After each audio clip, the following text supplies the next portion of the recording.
Okay. Versatile Vigilante, Young Vince, Uncle Vinny. We got the young legend in the building, Mr. Treefe TV. Hey man, My guy. it's a pleasure. It's a pleasure to be here, man. First interview ever, and means a lot, man. The grind has been worth the wait. Love that, bro. I really appreciate you coming out here. I'm really excited for this conversation. I know we got a lot to cover. Yeah. So because it is your first interview, though, I'd like to hear a little bit about kind of where you grew up, and we can kind of go from there.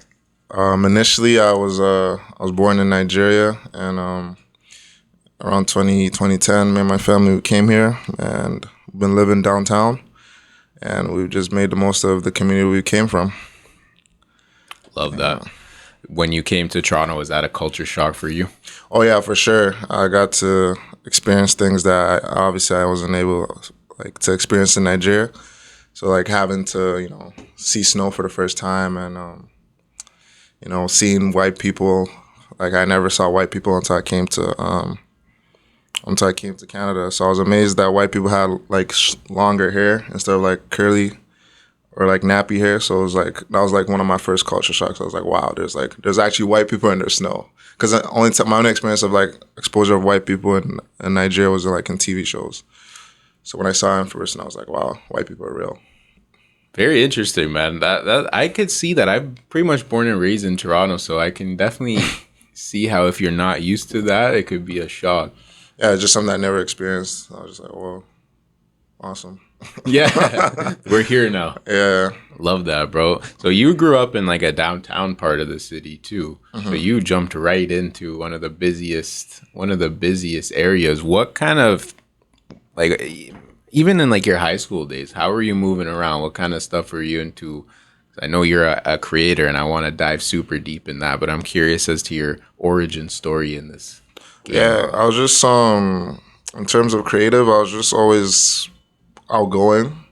I was also reserved, but as well outgoing. I would always talk to people. I would always also stay in my own space. So I was just very to myself, and I would love to play basketball. I played hoops. I got into play. Initially, obviously from Nigeria, like would play soccer 1st. Soccer was the big sport in Nigeria. So when I came here, I was playing a lot of soccer, and then after I started playing, football, what we called it, and after I started playing basketball. And then I got into basketball around like grade 6, 7, and that's when I really got exposed into like the Western culture from playing basketball and just hanging out with my friends, seeing what they listen to as far as music, seeing what they watch as far as like anything that they found funny and all that. Got you. You feel like that kind of broke you out of a shell a little bit? Yeah, that's just kind of made me like try to quote unquote fit in. That was like the first part of it. Like playing in sports for sure. Got you. So I met you at a school program actually, which was for just a small world, and we got to talking a little bit, which was an amazing experience. And then I learned that you're also a content creator. You have YouTube videos, skits. You've done a bunch of different shit. Made music. Made music. I actually didn't even know you made music, so I'm learning already. What was the first thing you decided to kind of create and show others? What was the first thing that you put out? It was initially a video of me dancing to like at the time, what's it called? Her name, Catch Me Outside, Daniela. Yeah, Bergoli. Yeah, she was trending at because I started this like when I was like 16, 17. Okay. So around that age, I was like, that was trending. So I was like, let me get my camera, follow the trend, and post it up. So that was like my first like putting myself out there into the creative world. That was the first thing I did. Was it something where you were thinking about doing something like that for a while, or was it very like spur of the moment? I mean, things transpired after. It goes to like when we talk about like why I even go with Treefe, because that's also a story on its own. But yeah, that after that instance that I got my name Treefe, that then just I got this inner intrinsic drive to just go out there and just put myself out there in the content realm. So that was like my first like push to just do it, and then after I just kept going one video after the other and didn't think about it. Gotcha. You got a good reception from your friends. The first video I First video was okay. Like, it got reposted more so in international blogs. Okay. So I got some like American attention from it, like more than Canadian. So that was like what kind of made me think like if a blog from America could see this video and that content and repost it, you know, I knew then I was like, maybe I have, you know, Right. was something worth, you know, like building on momentum with. Right. You're already seeing potential here, some borders that you could be breaking. Literally. Yeah, seriously, yeah. So I was just like, why not keep going, you know? 100%, bro. And you started as Treefe. I started at Sav underscore Treefe. Sav underscore Treefe. Because during that 2016, 2017 time, 21 Savage was like trending a lot. Like everyone wanted to be called Savage, or the Chicago rap scene. It was like a lot of music talking about Savage. So I was like, I just incorporated it into Treefe. Interesting. Were you big into that scene? The Chicago scene. Of course, everyone was into that scene. I was like, that was a big time. Everyone would just sit down, gather, and watch Chief Keef. Almighty soul. So. That's a huge time in history, bro. It's wild that you say that because I even when I was still in high school, I'm a little older than you, but he was already popping. And Chief Keef's like it's like a brotherhood kind of, bro. Like people that understand Chief Keef, it's like it's like a timestamp in life. The Chief Keef era. Yeah, pre-Chief Keef, that was a different time. Because now everyone, like, even me now, I started getting locks, right? Before that, like, it wasn't really a thing, like, to have locks and look, quote unquote, you know, hip or trendy, you know? You're right, bro. That's actually, I never thought about that because short hair was much more common for rappers. Or tapers. Or like, yeah. Everyone had tapers or low cuts. So Chief Keef transcended, like, the whole culture.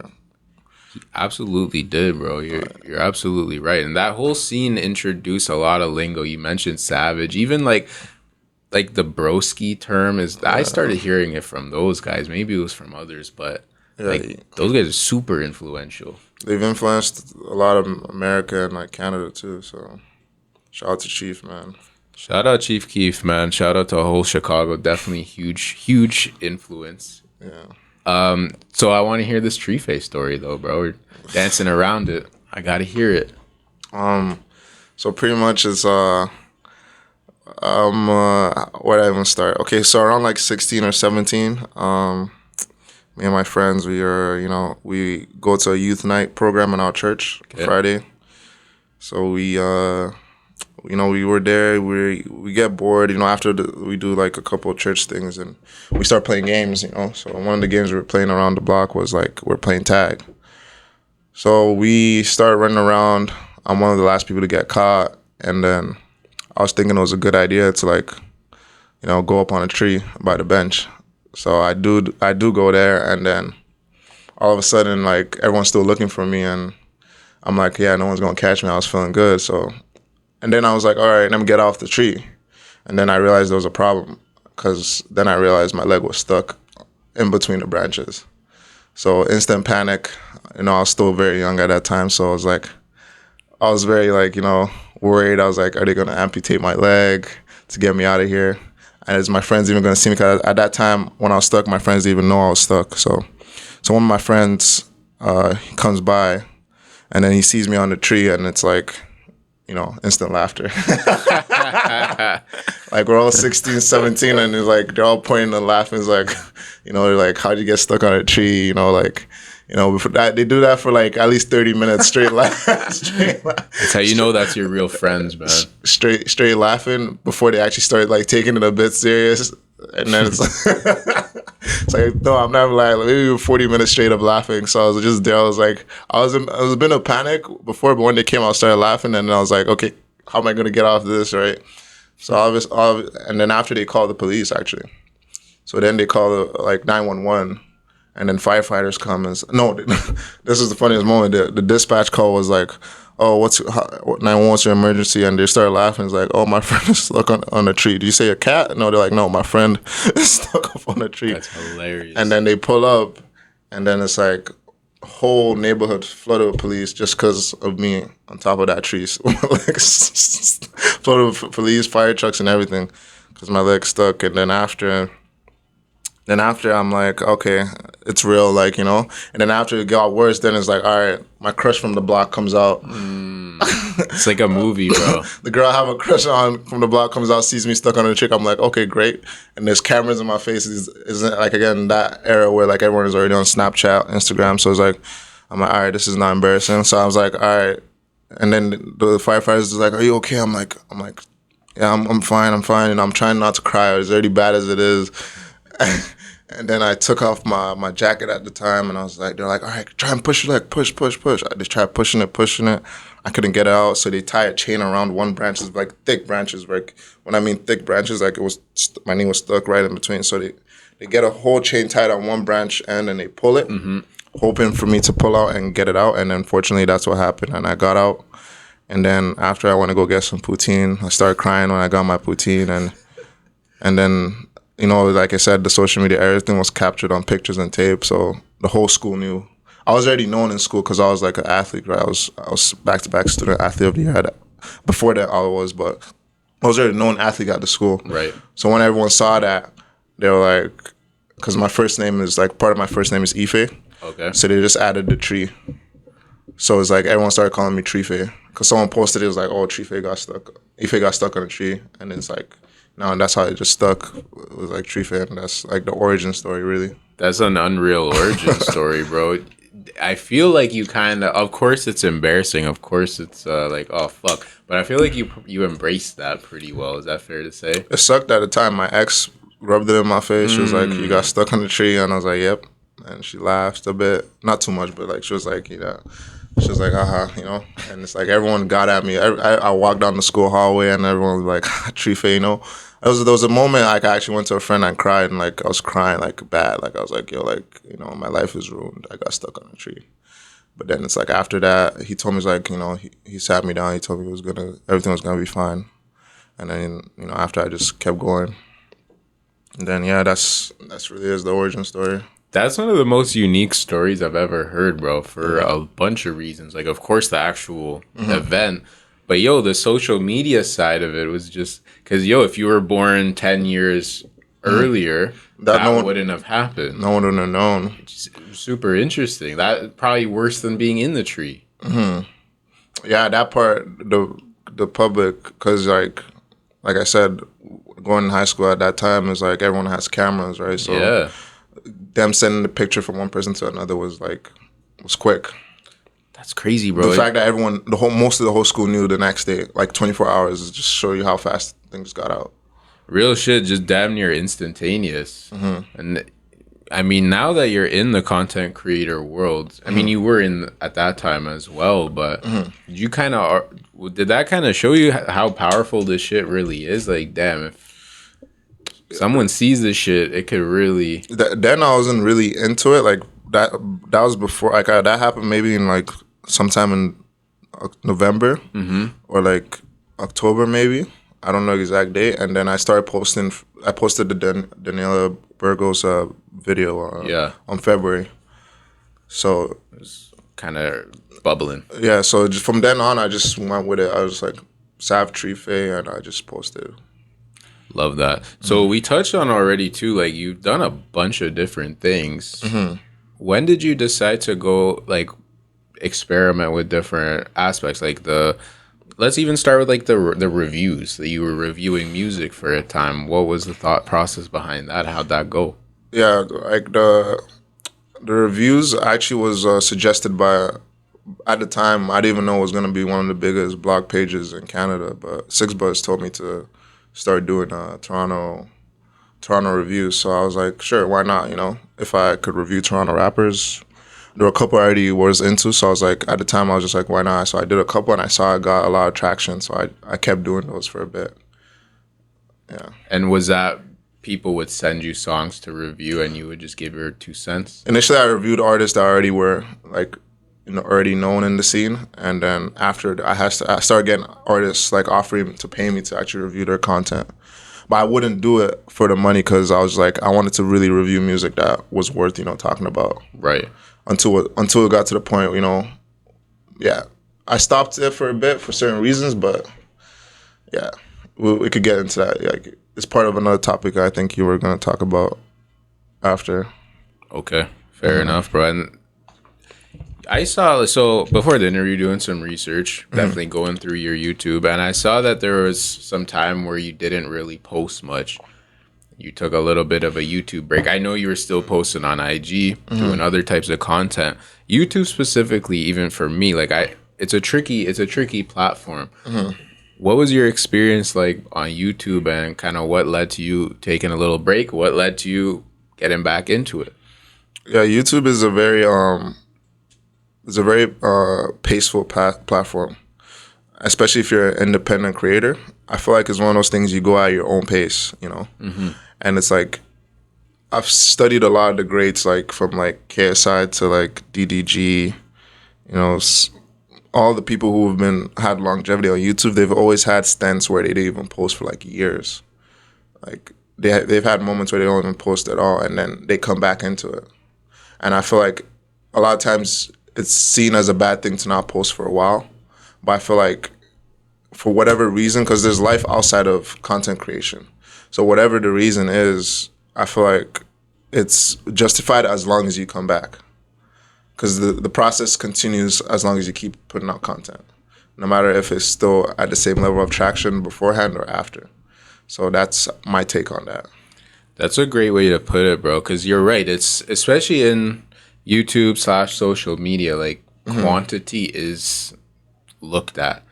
But you're absolutely right. You have a life to live too. Like if you're going through other shit and your work is, or you know, your content is, it's not the most important thing to me right now. Taking that back seat for a minute is not a bad thing at all. As long as you come back, that's the main. Come back, because it's like it doesn't. There's not a deadline on when you got to make it. Real shit. It's not like, okay, I have to make it in the next 5 years. Like you can't control that. Did you get kind of? You can, but you can't control it in the sense of like you can't go crazy in the sense of like I'm gonna post every single day, and it's like I'm surprised that I haven't made it yet. That's what exactly, because you can't control the results. You control your output and your effort. That's but it. You're absolutely right, bro. I've seen that a lot of times. I had this conversation with a person before where they said, in my head, I want to get this amount of followers by the end of the year. And I'm like, okay, but that's not up to you. Like your goal, in my opinion, should be like, I want to do this, this, and this. If this comes with it, cool. But and that's the thing I feel like you said to that, like I feel like a lot of people start to focus on the numbers so much that you get the numbers from how good your content is.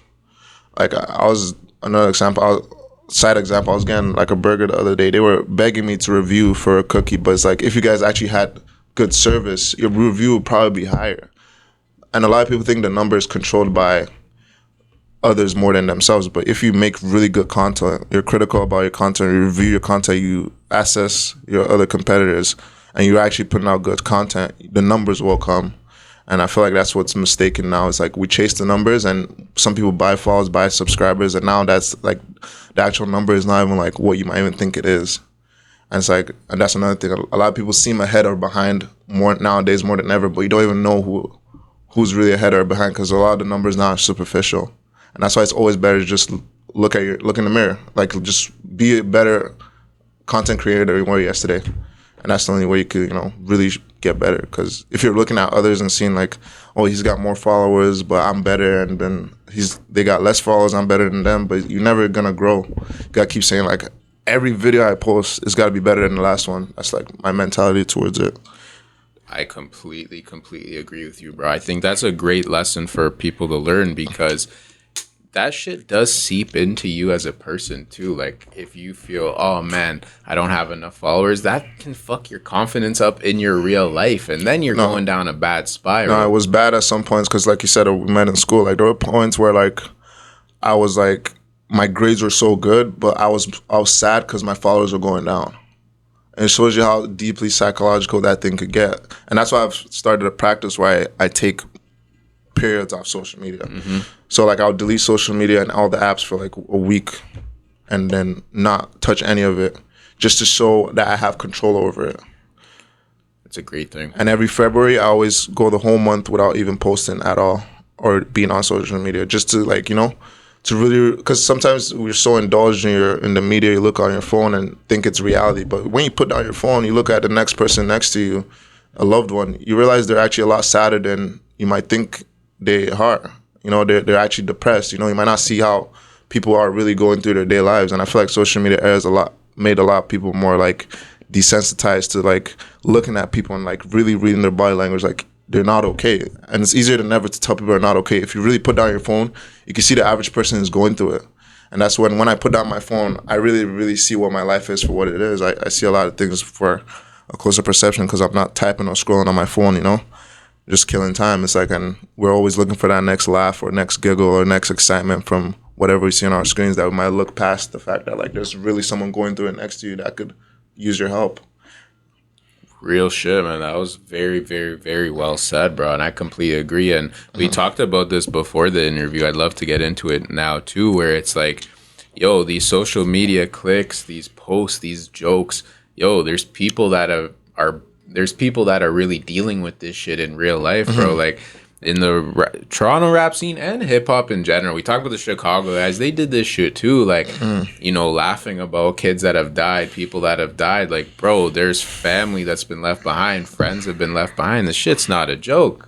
No, it's just really real. It's very real. It's very real in the sense that like there's loved ones being lost. You know, there's people that, you know, that won't get to see their loved ones again. Like that is real. Like I've seen some sad situations from like, you know, the downtown area. It's like you see some kids that are like as young as 15, you say hi to them one week and like the next week they're dead, you know, over some mishap. And it's like seeing that just, and then you go on the social media and it's like desensitized. Like it's horrific. It's like you really, when you see it firsthand, it's like, you know, it's horrific how, you know, it's embraced in our culture now, like dissing this dead person and that dead person. It's like, I only thing you could do is just pray.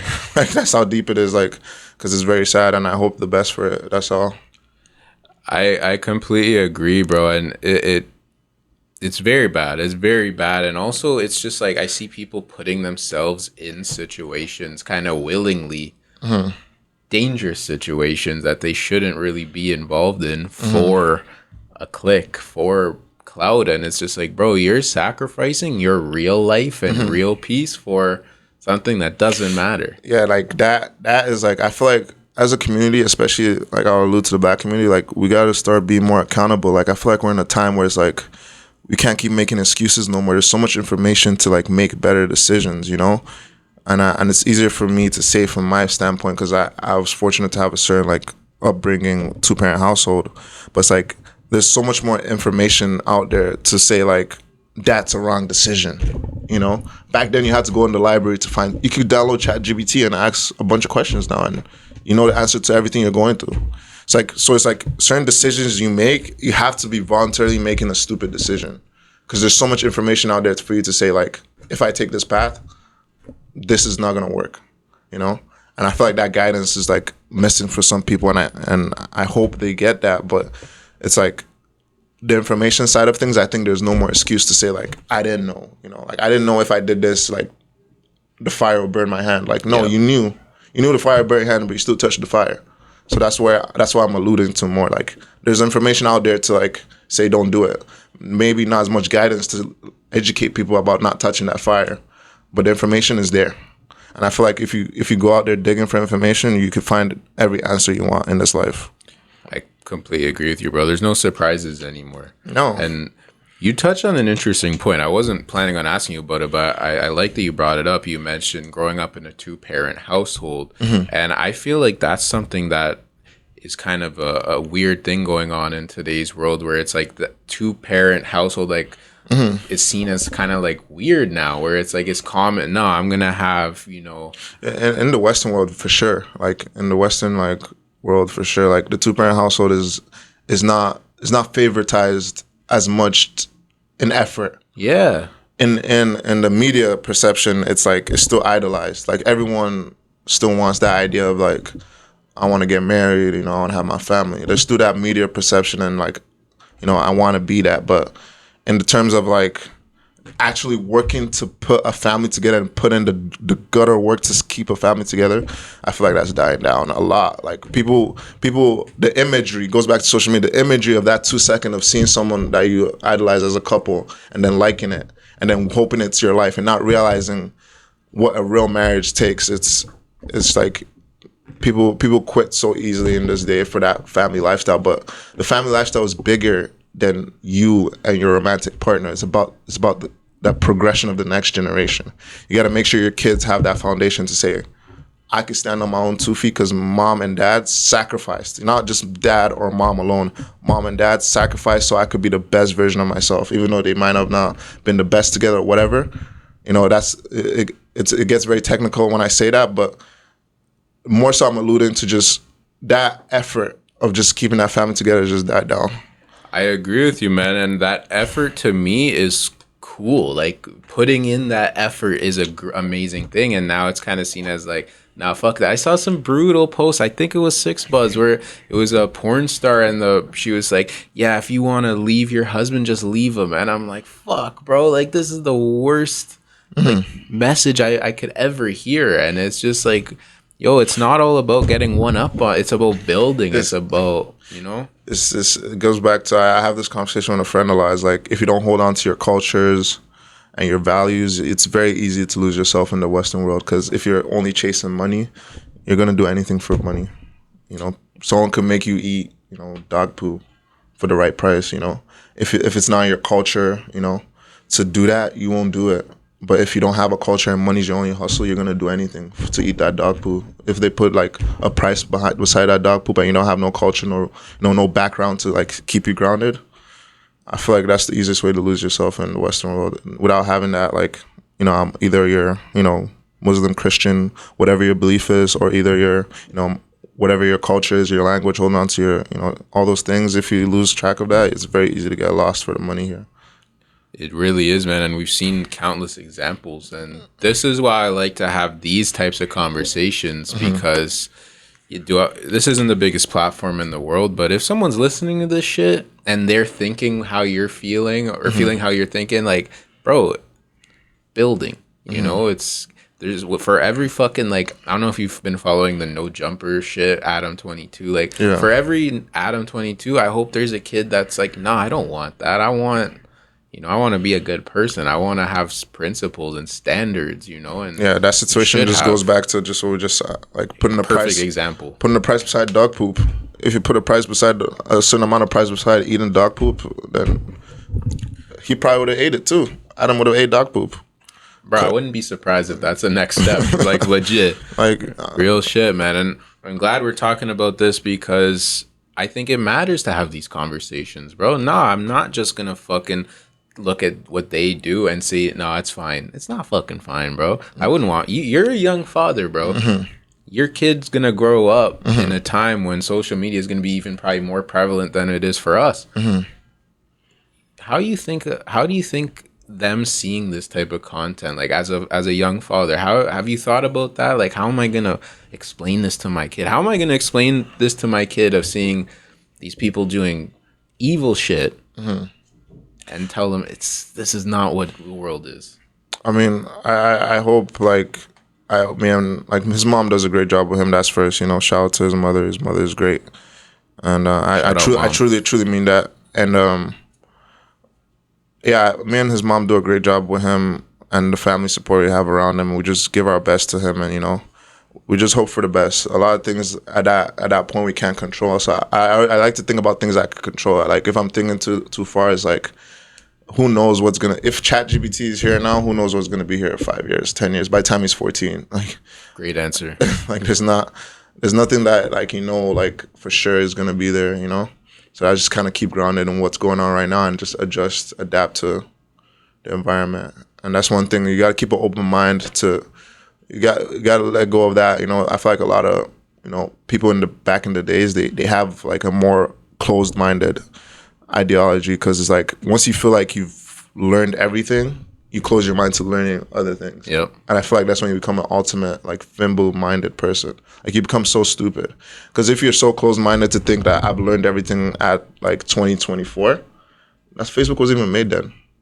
So imagine how much information has been processed from like you could be open to, but you just kind of keep yourself close to what you've learned from before. I feel like a lot of people back then might have that, like a lot of people. That's why a lot of older people have tension with younger people because their mind is not like open to like saying maybe Uzi wasn't my cup of tea back then, but like if I listen to him the way these young people are and what they're going through and listen to Uzi right now, I could see why, he bumps, So just having an open mind forever, because at some point, you're going to be that old person at being young as well. Yep. So just keep that open mind forever, especially in this era when things are changing like that. I know some people are not using ChatGPT because it's like, oh, I'm so scared. It's like, no, it's going to be here. Yeah. AI is going to be here. You got to adapt to it, or someone else is going to use it to a competitive advantage to get to where they want to go. 100%, bro. Evolution is always happening.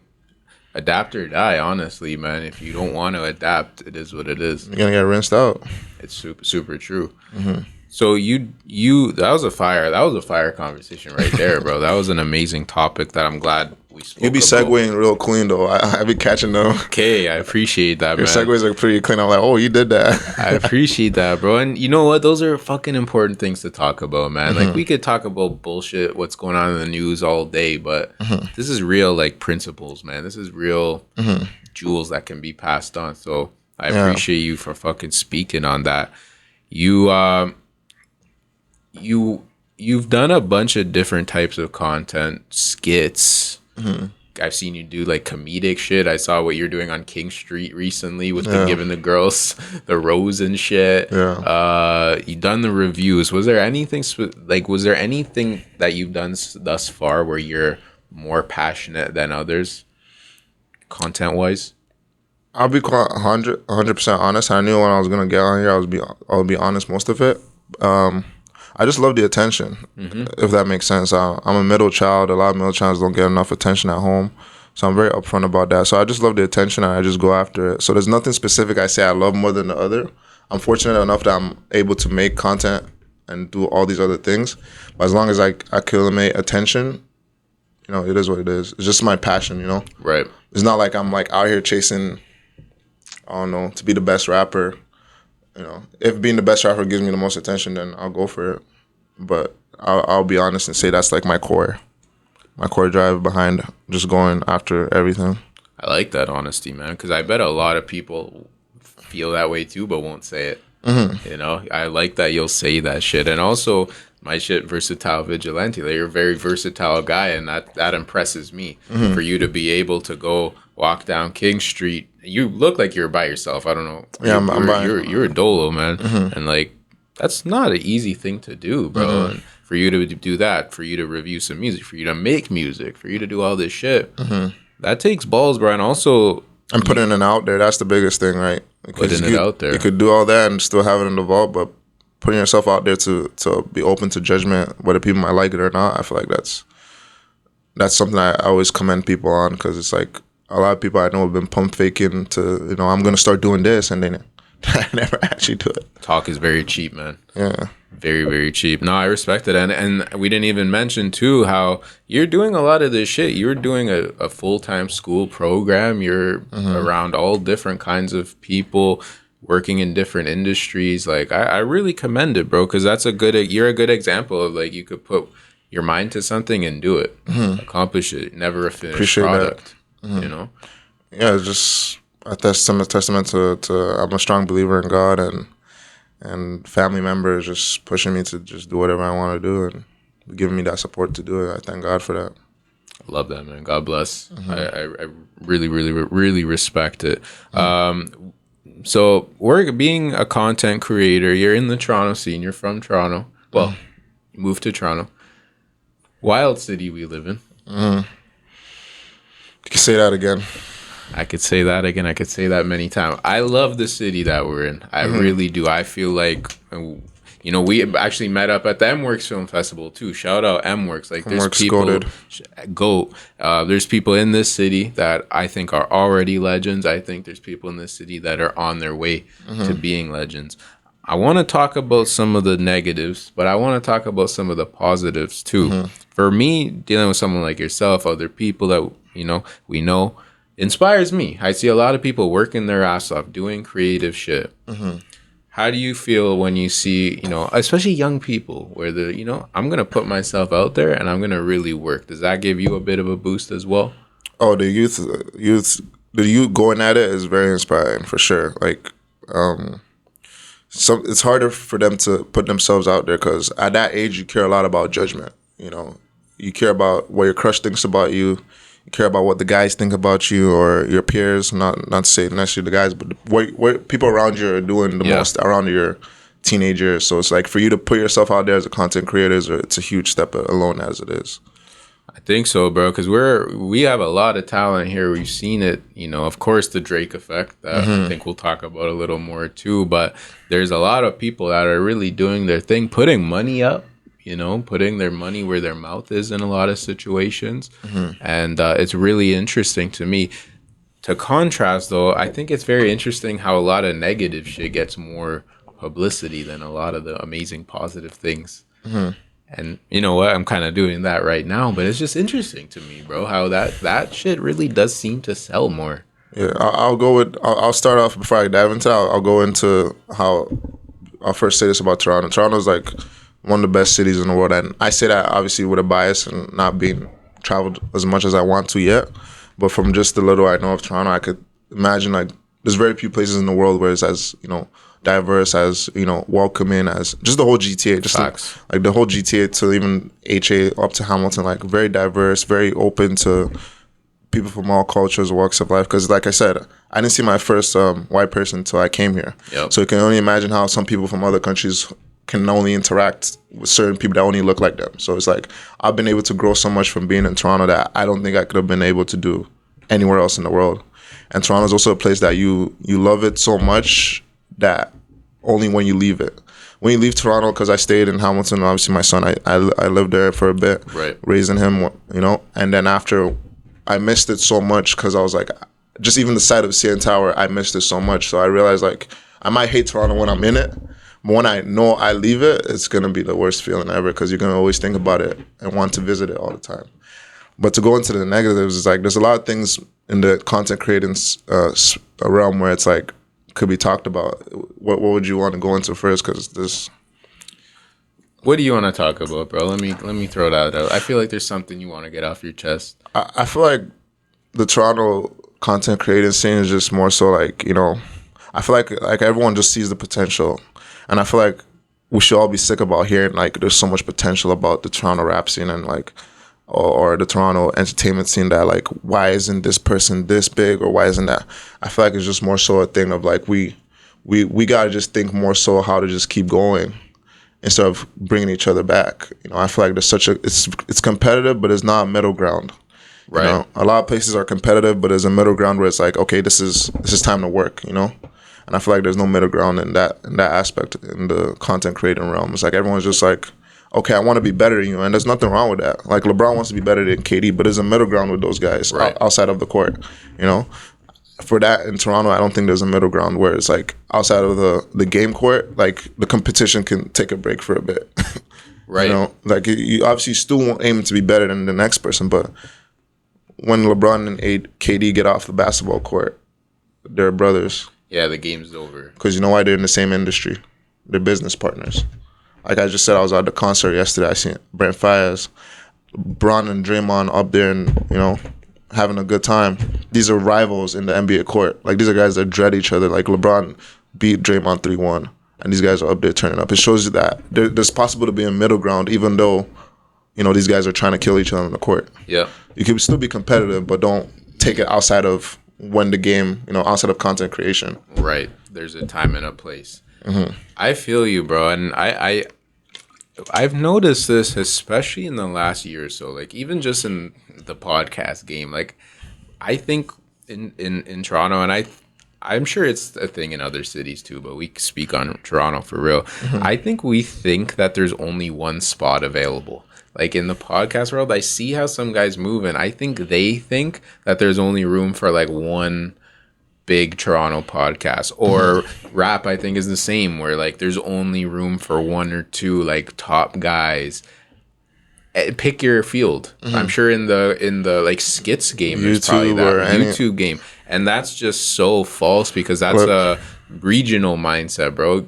This shit is universal. Like I said, I've been at this since 16. I'm 24 now. Like the amount of people I've tried to collab with or try to network with in the city, it's a lot, and it's like it's one excuse after the other. You know, they might have a set amount of followers than you, or have a certain people following them, or they might not reach back. They might move Hollywood, and it's so sickening to the point. Is like I already know who's willing to work and who's gonna make it just from certain interactions I've had with certain cats in Toronto. Because like you either want this or you don't want it. You know, it's like there's no point to move like a certain level of like Hollywood or SAS to working towards, you know, building your brand. And you know, collaboration is actually faster. You know, think about it. Why do you think there's so much corporations and not shareholders? You know, why do you think they're all coming together? Why do you think it's more easy to win together? And all these businesses that have been around forever when they're together. This is not a thing that's new. It's just everyone just thinks them solely them. But it's okay to think about yourself, but realize you can improve yourself from working with others. Yeah. Because now your audience, like now, my audience knows about your podcast, and your audience knows about what I do in my content creating space. That is a win-win regardless of how things end up. Absolutely. And it's not really a race. It's you're going at your own pace. I'm going at my own pace. And the next person's going at their own pace. It's just about you giving your best effort for yourself.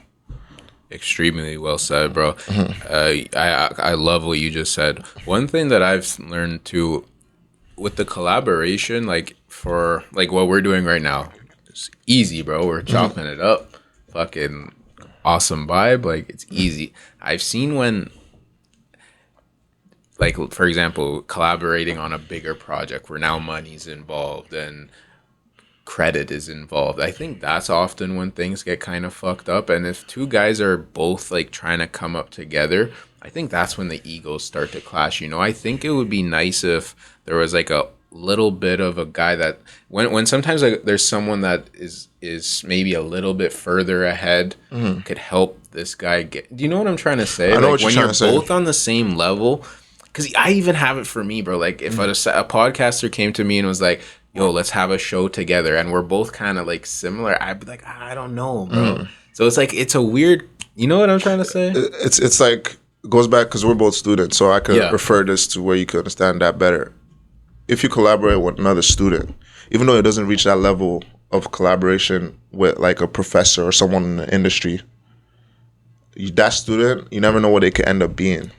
Facts. So it's like at that point, you guys are eye to eye, but you never know. Especially in this industry, people could like I've seen people blow up like overnight. You know, some people blow up within a year, within 6 months. So it's like, at that moment, the illusion is like you think you're eye to eye with that person, but that's why I collab with everyone. Like I collab with, and if you reach out to me and you're really serious and you want to collab, I'll collab with you. It's just some people are not serious; they bluff about it. But if you collab with certain people at whatever level, then they have that respect for you for wherever level they get to.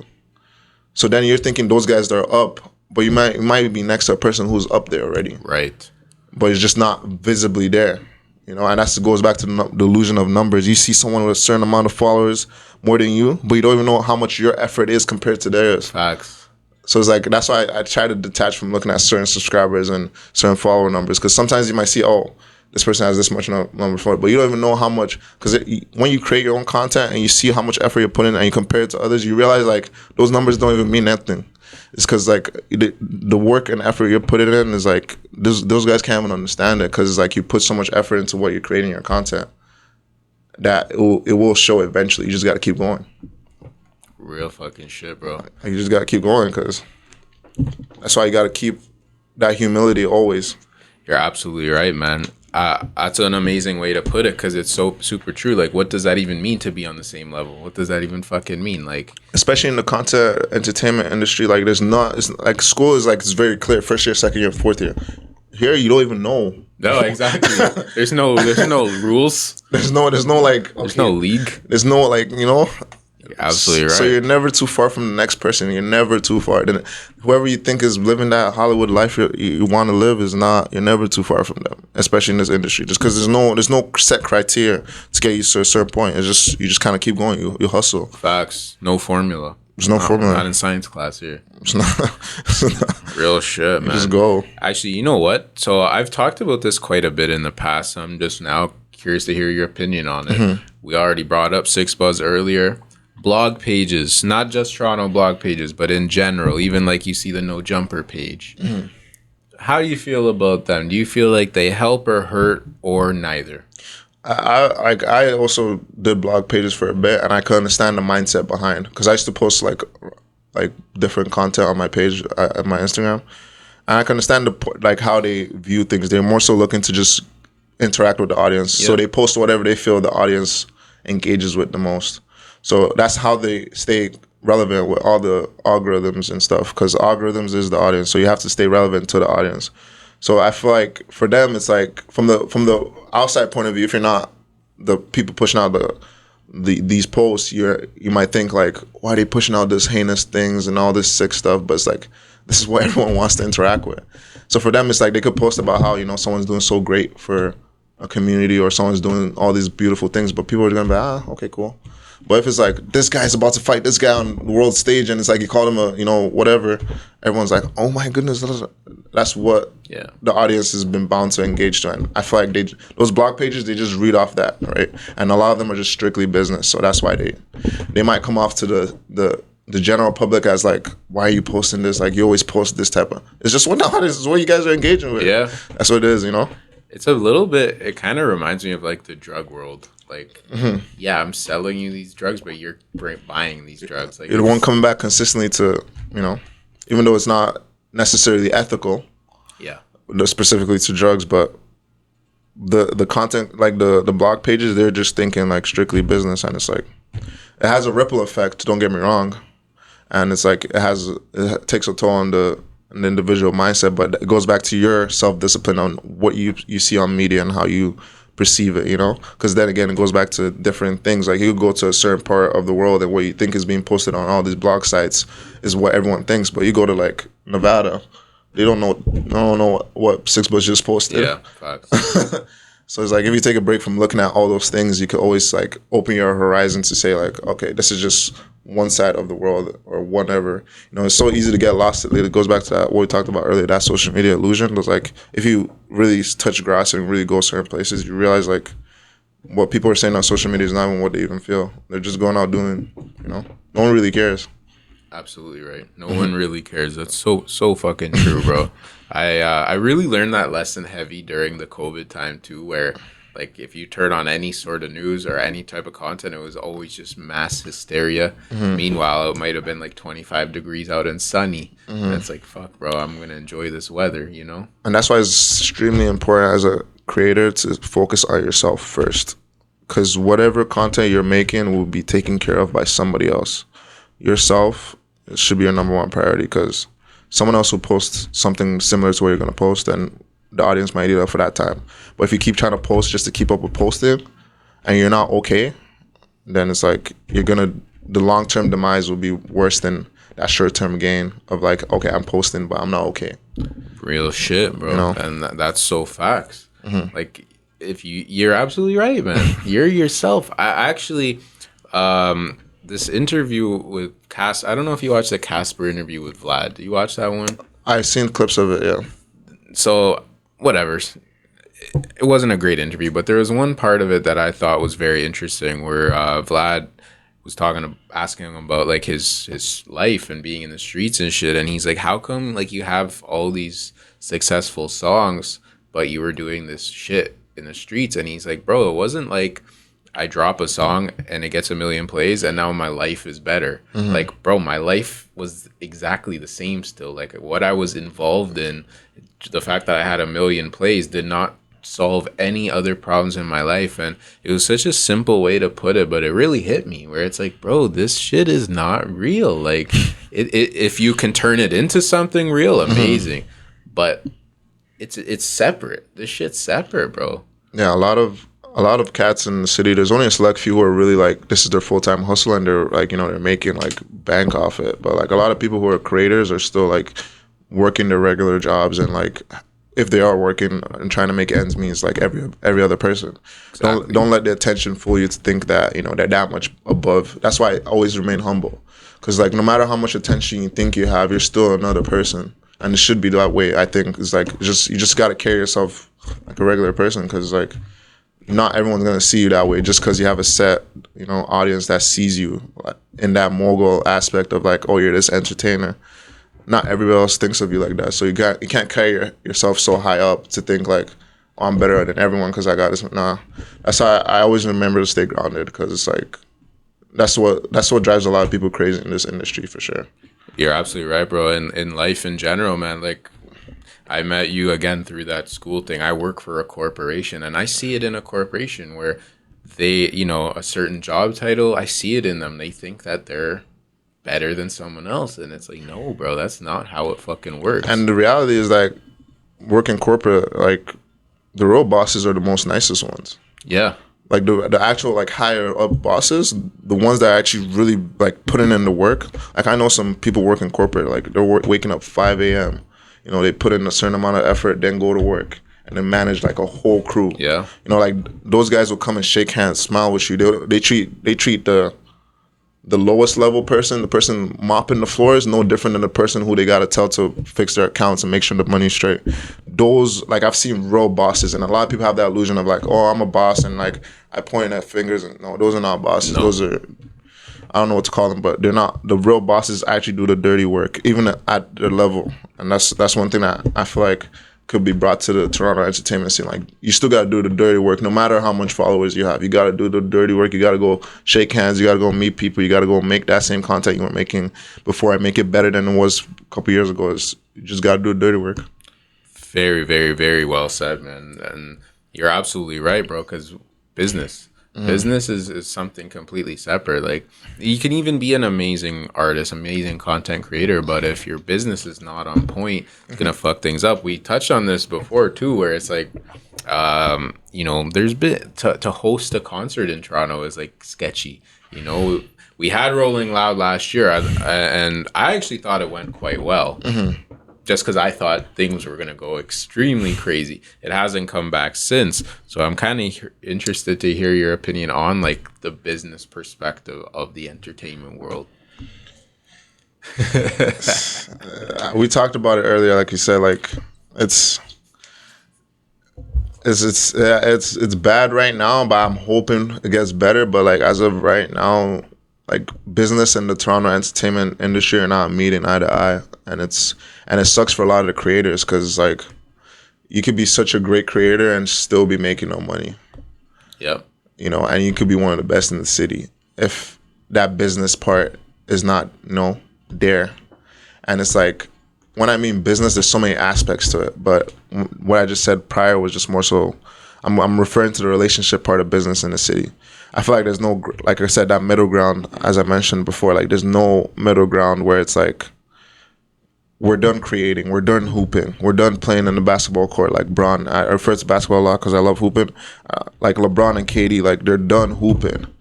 After hoops, you guys are blood, you guys are brothers, you guys are from the same city. Yeah. And I feel like that's what gets missing a lot. It's like, I want to be a better creator than you, and that's okay. Be competitive in creating. Make sure you try to make a better video than me. I'll take it personal and try to make a better video than you. But outside of that, we could go hang out. Mm-hmm. We could go shoot some hoops.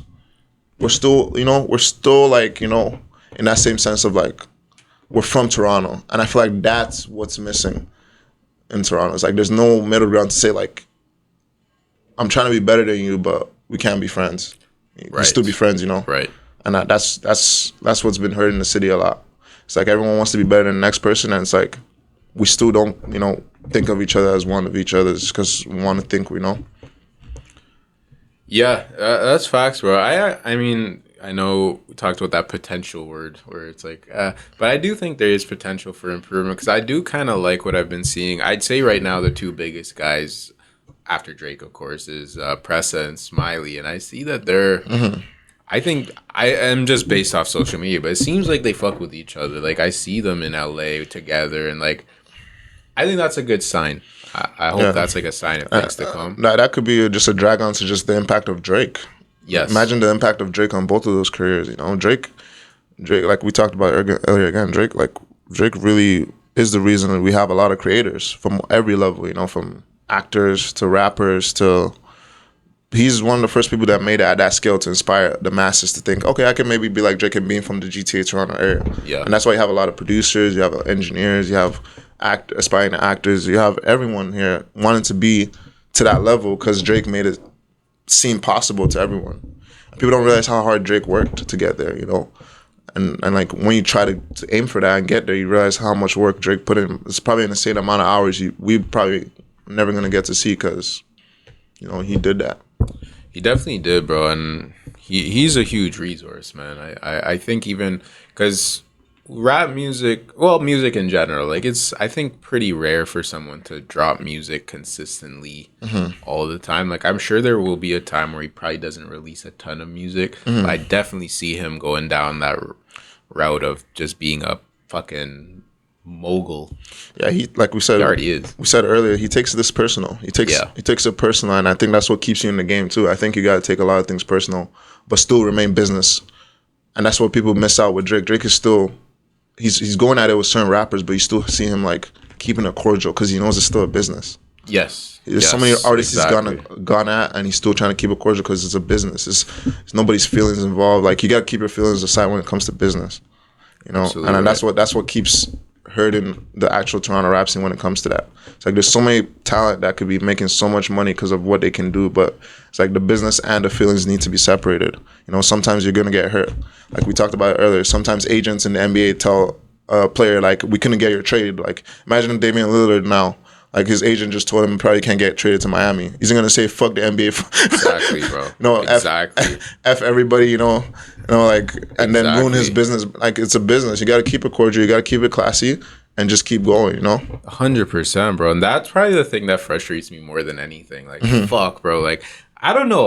Like some of the corporate shit is scumbag shit, but I do like how, you know, negotiations can happen, and you know, in this fucking like clout world where it's like everything's public. No, not everything should be fucking publicized. Not at all. It's ridiculous. If a contractor that you're trying to, you know, negotiate doesn't go your way, you're not gonna say, well, about Apple or about. Now you just close that door forever. Exactly. Because then you just prove that, oh well, we're not gonna work with this nuisance because he's bad for business. Yeah, because you were emotional and cheesed for an hour and you fucked yourself. You're bad for business. It's like you just didn't get the offer you wanted. You didn't get the amount of money you like, or whatever the video or whatever you collabed with them didn't go through as possible. And now you go on the internet. Well, look at this guy. 100% agree, bro. And to be honest, I'm gonna give some insight into me when I see people like specifically like ranting on IG and like exposing info that I feel should be private. I remember that shit. Like if you do that, it shows you can't be counted on. Yes, you know, and that's what's like like corporate, right? There's a lot of people behind that machine that makes it a successful business, and it's like if you can't keep things within the family, pretty much, because it becomes a family when you work corporate. Yep. Then it's like you can't be trusted.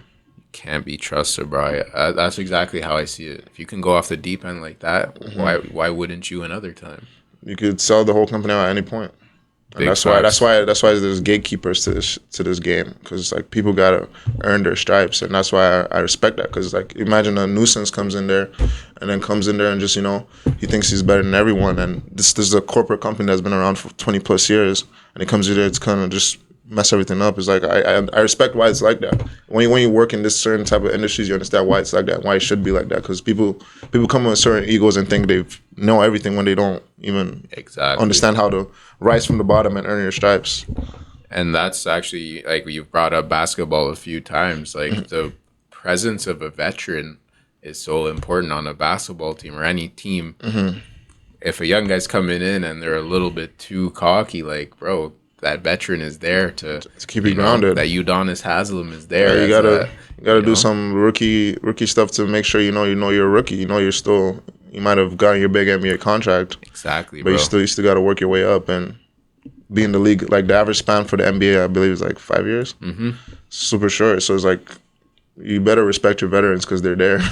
Real shit. They had to work their ass off to stay there. In any industry too. It's even like even me being in the industry for 6+ years, you better have some respect for me, because like I could have been, stopped. Young people I've come up with and just quit or gone out the map. Bro.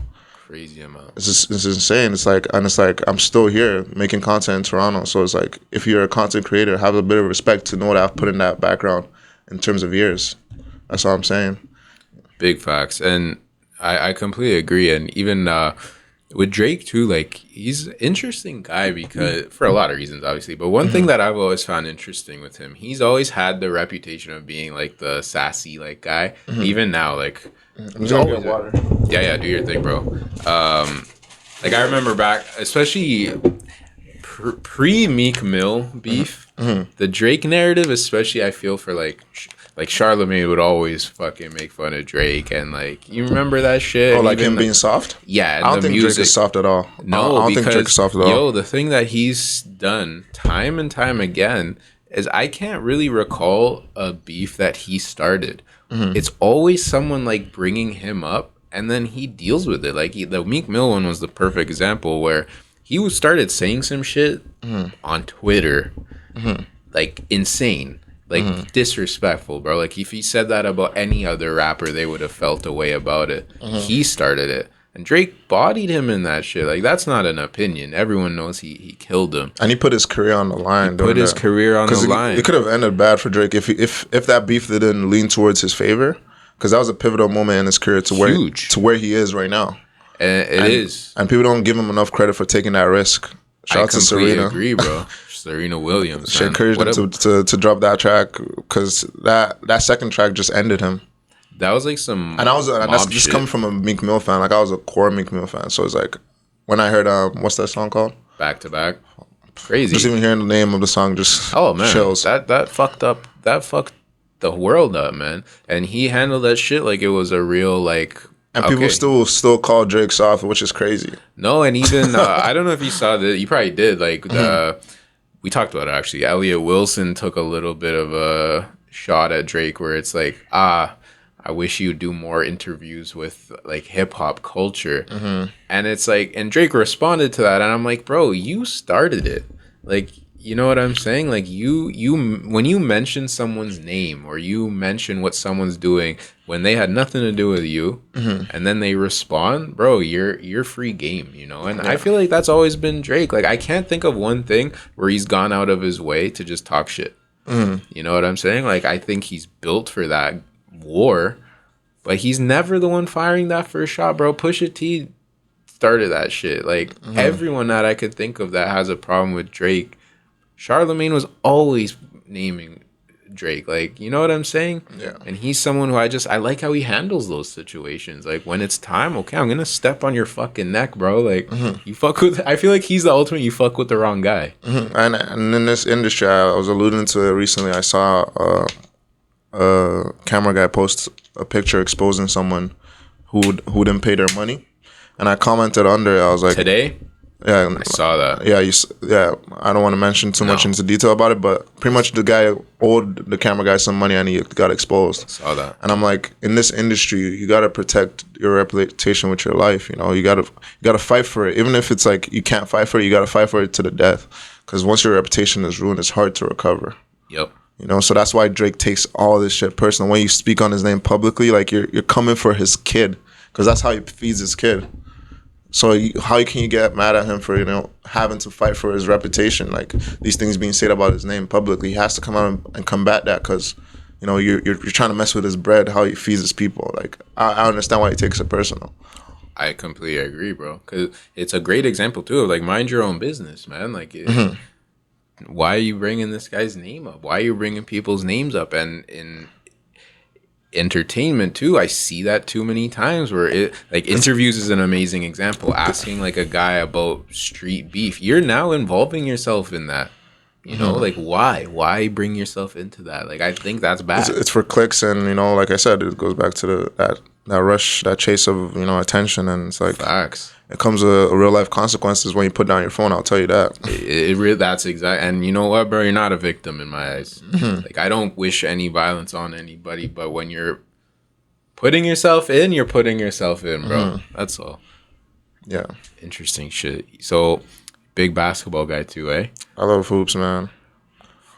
Quick question for you. I wasn't planning on asking, but I'm interested to hear your opinion on this as well. Jaylen Brown got that huge contract recently. My thoughts were, it kind of made me a little bit sick. Not because of Jaylen Brown. It's really nothing to do with him. It's just the fact that this amount of money is now being paid to athletes. I just find it kind of crazy in today's day and age where rent is through the roof, mortgages through the roof, food's through the roof. But then a basketball player who doesn't really need to sell any tickets, it's all guaranteed money, 60 mil a year. For me, it like kind of left a weird taste in my mouth, and I'm a basketball fan. Thoughts on this? I can see why you feel that way, but like athletes, man, I don't even want to know how hard they work. Because first you gotta be physically blessed and talented by God to like have certain capabilities. For sure. Height, especially basketball, you need to have at least some type of leverage in height. So it's like for you to then capitalize on that, like I'm just kind of alluding to the amount of work they put in. Like I don't even understand how hard these guys in the NBA are working. The actual like great ones, because there's still some people in the NBA that are like sorry, but like the good ones like are deserving of that money. But I wouldn't, I feel like it's earned, That's how I feel. Like it's earned. Yeah, like I feel like if you were in their shoes, I feel like you'd believe that you're deserving of every dollar. That's my assumption, because I can't imagine being an athlete. You sold your life to like just every day. Like your body is your price. You're not even a person. You're an object. They check your height, your weight. Yeah. Like there's a lot of rewards, but it's like while you're in it, and like we talked about the average lifespan of an NBA player, like you better get your bag. Oh, for sure. So it's like once you get your money, you can invest it properly, and hopefully you have generational wealth. That's the way I would look at it as an athlete. It is, and like Jaylen Brown, he's kind of in a tough spot because like, what was he supposed to do? Turn that contract down? Absolutely not. No one in their right mind would. No, fuck no. I've never even suggested. I just like, damn. Unless you're a Mbappe. lot of bread. Yeah, that $1 billion. I threw my son a soccer ball. Get him ready, bro. I throw out the hoop and threw him a soccer ball. I saw that contract. I was like, oh. Get him a soccer ball, man. It's more from me, like, and I consider myself a capitalist. It's just like I started feeling like, oh man, like there's surgeons that don't get paid that. There's fucking teachers that will never sniff that. Like I just got in my feelings, bro. I'm like, fuck, that's just so much money, man. Yeah, you got to think about the work though. It's a lot of work. It's a lot of work. Entertainers get that bag for a reason, because like think about when people see your content, like they could have such a depressing day. Yeah, and like that's true. Like sometimes I realize my impact when some people tell me about like sometimes they'll be going through the worst breakup or they lost their loved ones, and they'll scroll up on my content, just like they'll watch it, they laugh, it makes them feel a little bit better, that type of stuff is like I can understand why there's so much value and expense expanded on all these big entertainers, because like that right there is like it could change the trajectory of your life. It could be the reason you don't even kill yourself, because like you watch a video and it's like like life is not that bad. That's real, man. That's a good way to look at it, because for me it's like watching the Celtics is not really a thing for me, but you're right, for some kid that might be like his favorite thing in the world to do. Like any entertainer, like because at the end of the day, everyone in this realm is performing. You're performing for the masses to give them that moment of gratification from watching you. So it's like you better perform, because you never know who might watch it, and that could be like something that enlightens their day, makes them feel their day a bit better. Well said, bro. Very well said. It's a very serious job, like being an entertainer. Like if you take it personal, because it's like your change. It's like the impact you have on people from when they see you, see your work. It's like it means a lot more than you think it is from when you put it out. From this podcast to anything. Like this could be someone killing their free time to like keep them calm. Someone could be like going through anything you could think of and come and watch your content, and like. You don't know how deep this stuff is. But for creators, a lot of times you just think, I'm just putting out content, putting out music, but you don't know how it can impact people's lives. And I think that's why they get the big dollars. For me personally, that's why I think entertainers are deserving of those big dollars. Very well said, man. That's a great way to look at it. And you know what? Even it's like if